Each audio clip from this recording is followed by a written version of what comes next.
elementary pa lang, napapansin na nila mga gawi kong parang hindi pambabae. Kasi bis na Chinese Carter, laruan ko ay text sa cholens. Tapos kajamin ko lagi noon mga sigang lalaki sa amin. Nung ako'y mag-high school ay napabarkada sa mga bay. Curious na babae na ang hanap din ay babae. Sa halip na makeup kit, bit-bit ko ay gitara. Tapos pormahan ko lagi ay long sleeves na t-shirt at faded na lonta. Pero nung makilala kita, nagbagong bigla ang aking timpla. Natutuwa ko na magpariban at mag-ahit ng kilay at least once a month. Hindi ko alam kung anong meron ka na sa akin ay nagpalambot ng bigla. Sinong mag-aakalang lalaki pala ang bibihag sa tulad kong tigreng gala. Kahit ako'y titibok-tibok, puso ko ay titibok-tibok pa rin sa'yo. Isang halik mo lamang at ako ay tinataglan.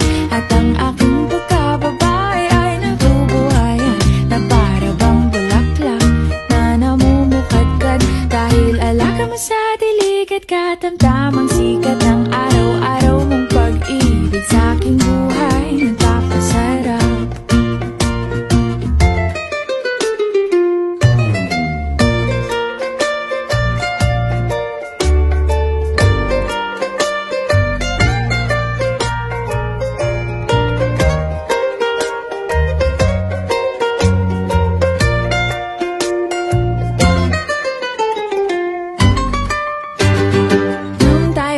College ay saka ko lamang binigay ang matamis na oong 10 buwan mong trinabaho.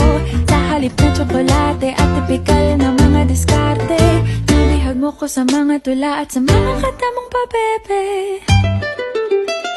Kaya nga noong makilala kita, alam ko na agad na mayroong himala. Natutuwa kong magtakong at napadalas ang pagsuot ng bestidang pula. Pero di mo naman inasam na ako ay magbagong tuluyan para patunayang walang matigas na tinapay sa mainit na kape ng iyong pagmamahal.